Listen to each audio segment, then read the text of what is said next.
दुनिया में कई समुद्री जगहें ऐसी हैं जिनके बारे में हम बहुत कम जानते हैं, लेकिन उनमें से एक जगह ऐसी भी है जो जितनी खूबसूरत है उतनी ही रहस्यमयी और खतरनाक भी मानी जाती है। वो है ब्लैक सी यानी काला सागर। सबसे पहले समझते हैं कि ब्लैक सी आखिर है क्या। ब्लैक सी एक ऐसा समुद्र है जो चारों तरफ से जमीन से घिरा है और सिर्फ एक पतले और सकरे रास्ते से भूमध्य सागर से जुड़ा हुआ है। ब्लैक सी दुनिया के बाकी महासागरों से बास्पोरस नामक पतली सी जलधारा से जुड़ा हुआ है। अब ये बात अलग है कि भारत में हम सागर और समुद्र को अक्सर एक ही समझ लेते हैं, लेकिन वास्तव में इन दोनों में काफी अंतर है। समुद्र या महासागर बहुत विशाल होते हैं, जैसे कि हिंद महासागर या प्रशांत महासागर, जबकि सागर आकार में छोटे होते हैं और ज्यादातर जमीन से घिरे होते हैं, जैसे कि भूमध्य सागर या काला सागर। काला सागर सिर्फ इतिहास और रहस्य की वजह से महत्वपूर्ण नहीं, बल्कि ये आज भी दुनिया की एक आर्थिक लाइफलाइन है। इसी बीच काला सागर से दो बड़ी खबरें सामने आई हैं। दो अलग अलग तेल के टैंकर जिनके नाम कैरोस और विराट था, उन पर हमला हुआ और दोनों में आग लग गई। ये दोनों जहाज शैडो फ्लीट का हिस्सा थे। इस घटना के बाद ब्लैक सी का रास्ता बंद होने का खतरा मंडराने लगा है और रास्ता बंद होने पर तेल कहां से आएगा, ये एक बड़ा सवाल है। वीडियो में हम इसी पर बात करेंगे। ब्लैक सी कई देशों से घिरा हुआ है। इसके चारों तरफ तुर्की, जॉर्जिया, रूस, यूक्रेन, रोमानिया, बुल्गारिया है। इन सभी देशों के लिए ब्लैक सी आर्थिक और सामरिक रूप से बेहद महत्वपूर्ण है। क्षेत्रफल की बात करें तो ये लगभग 4,36,000 वर्ग किलोमीटर में फैला हुआ है। इसकी अधिकतम गहराई लगभग 2212 मीटर है और पूर्व से पश्चिम तक इसकी लंबाई 1175 किलोमीटर है।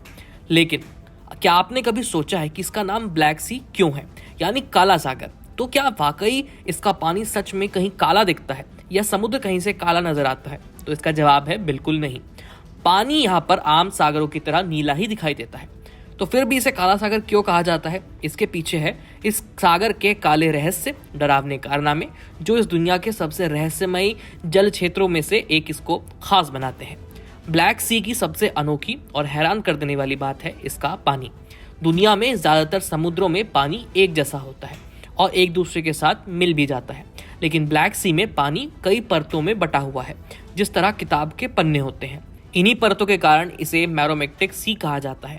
पहली परत करीब 150 मीटर गहराई तक जाती है। ये ताजे पानी की बनी है। इसमें कई नदियों का पानी मिलता है। इस परत में ऑक्सीजन काफी ज्यादा होती है और यहाँ समुद्री जीवन पनपता है। वहीं दूसरी परत इसके नीचे से शुरू होती है और गहराई तक जाती है। ये परत बहुत ज्यादा खारी है। यहाँ ऑक्सीजन लगभग न के बराबर है। ऑक्सीजन की जगह यहाँ पर हाइड्रोजन सल्फाइड यानी H2S नामक जहरीली गैस पाई जाती है और इस वजह से ये परत जीवन के लिए बिल्कुल ठीक नहीं है। यहाँ कोई भी जीवित प्राणी नहीं पनप पाता। ये परतें आपस में कभी नहीं मिलती क्योंकि हल्का और मीठा पानी ऊपर रहता है, भारी और खारा पानी नीचे। और सबसे बड़ी बात, ब्लैक सी दुनिया की समुद्री धाराओं से लगभग कटा हुआ है। ये सिर्फ एक पतले संकीर्ण रास्ते से मेडिटेरेनियन सी से जुड़ा हुआ है। तेज लहरें, धाराएं, ज्वार भाटा यहाँ कुछ नहीं पहुंचता और इस वजह से ये पानी की परतें आपस में नहीं मिलती। यही वजह है कि ब्लैक सी एक तरह से पानी का बंद कमरा बन गया है। अब सोचिए, अगर नीचे की परत में ऑक्सीजन नहीं है तो वहां सड़न भी नहीं होगी, क्योंकि धातु में जंग हमेशा ऑक्सीजन की वजह से लगती है। जो चीजें मृत हैं उनको सड़ाने वाले बैक्टीरिया भी ऑक्सीजन में ही काम कर पाते हैं। इसका नतीजा ये हुआ कि ब्लैक सी के भीतर डूबे हुए हजारों साल पुराने जहाज, लकड़ी के सामान, धातु के औजार और इंसानों के अवशेष आज भी लगभग उसी हाल में मिलते हैं जैसे कल ही डूबे हो। पुरातत्वविदों ने यहाँ ऐसे अवशेष निकाले हैं जिन्हें देखकर ये लगता है कि मानो वो इंसान कुछ दिन पहले ही डूबा हो। कुछ जहाज कई हजार साल पुराने मिले हैं, यानी प्राचीन यूनानी सभ्यता के समय के। ये ब्लैक सी को एक प्राकृतिक टाइम कैप्सूल बना देते हैं। ब्लैक सी में एक और रहस्य है जिसे कहते हैं ब्लैक सी ट्रायंगल या ट्रायंगल ऑफ डेथ।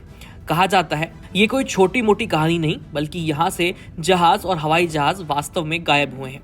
कुछ लोग इसे भूत प्रेत से जोड़ते हैं, लेकिन वैज्ञानिकों का दावा है कि ये सब चुंबकीय विसंगतियों यानी मैग्नेटिक एनोमेलीज की वजह से हुआ है। ब्लैक सी के नीचे मौजूद चट्टानों में भारी चुंबकीय शक्ति है। ये जहाजों और विमानों के कंपास को खराब कर देती है। कंपास गलत दिशा दिखाता है, जहाज अपना रास्ता भटक जाते हैं और चट्टानों से टकराकर डूब जाते हैं। कई मिथक ब्लैक सी को अटलांटिस से भी जोड़ते हैं, एक डूबा हुआ शहर, उस खोए हुए पौराणिक शहर से जिसका डिस्क्रिप्शन फिलोसोफर प्लेटो के किताबों में मिलता है। प्रसिद्ध under water explorer Robert Ballard, जिन्होंने टाइटैनिक को खोजा था, उन्होंने 1999 में ब्लैक सी में कुछ चौंकाने वाली चीजें खोजी, जैसे कि एक पुरानी तटरेखा, लकड़ी के घरों की संरचनाएं और खेतों के निशान। उनका मानना है कि बीते समय में यहाँ एक विशाल मीठे पानी की झील थी, जिसके किनारे एक बहुत आधुनिक शहर बसा हुआ था। लेकिन करीब 7000 साल पहले अचानक एक बाढ़ आई, जिसमें यह शहर समुद्र में डूब गया। इतना ही नहीं, ब्लैक सी की तलहटी में प्राचीन यूनानी शहर के अवशेष भी मिले हैं। जब पानी साफ होता है तो उसके पिलर्स और इमारतें दूर से साफ दिखाई देती हैं। अब आते हैं ताज़ा घटनाओं पर। ब्लैक सी में 2 टैंकरों पर हमला हुआ। 2 अलग अलग तेल के टैंकर, जिनके नाम थे केरोस और विराट, इन पर हमला होता है और दोनों में आग लग जाती है। इन दोनों को लेकर तुर्की के अधिकारियों का कहना है कि दोनों जहाज़ों के सभी क्रू मेंबर्स सुरक्षित हैं। आग पर तुरंत काबू पा लिया गया। दोनों जहाज शैडो फ्लीट का हिस्सा थे। बात करें शैडो फ्लीट की, तो ये ऐसे जहाज हैं जो रूस पर लगे अंतर्राष्ट्रीय प्रतिबंधों से बचकर तेल का ट्रांसपोर्ट करते हैं और बिजनेस करते हैं। ओपन सैंक्शंस डेटाबेस के मुताबिक विराट पर America, EU, Britain, Canada, Switzerland प्रतिबंध लगा चुके हैं। कैरोस पर ईयू, ब्रिटेन, स्विट्जरलैंड कार्रवाई कर चुके हैं। हमले कब और कैसे हुए, तो ये भी जानिए। गाम्बिया के झंडे वाला पहला टैंकर कैरोस तुर्की के कोकाली प्रांत से 45 किलोमीटर दूर आग की चपेट में आया। अधिकारियों ने कहा कि आग बाहरी हमले के कारण लगी। वहीं दूसरे टैंकर विराट में कैरोस पर हमले के थोड़ी देर बाद ही हमला हुआ। इंजन रूम में भारी धुआं उठता दिखा। दोनों घटनाओं की जांच जारी है। अगर ब्लैक सी हमले के बाद बंद हो जाता है तो क्या होगा? ये बहुत अहम सवाल है। ब्लैक सी वो समुद्री मार्ग है जिसके जरिए रूस, यूक्रेन, रोमेनिया, जॉर्जिया, बुल्गारिया जैसे देश तेल और अनाज का निर्यात करते हैं। अगर ब्लैक सी का रास्ता बंद हो जाता है तो इसका प्रभाव बहुत बड़ा होगा। पहला प्रभाव पड़ेगा, रूस को तेल भेजने में भारी मुश्किलें होंगी। उसे भूमध्य सागर से होकर गुजरना पड़ेगा, जिससे लागत बढ़ जाएगी, समय बढ़ेगा और ट्रांसपोर्ट का रिस्क बढ़ जाएगा। दूसरा प्रभाव पड़ेगा कि तेल की वैश्विक कीमतें आसमान छुएंगी, आपूर्ति कम हो जाएगी, कीमतें बढ़ेंगी। इसके अलावा यूरोप में एनर्जी सुरक्षा खतरे में पड़ सकती है। कई देश ब्लैक सी मार्ग पर निर्भर हैं। वैश्विक संतुलन बिगड़ जाएगा, क्योंकि ये समुद्री क्षेत्र पहले से ही रूस और यूक्रेन युद्ध के कारण काफी अस्थिर है।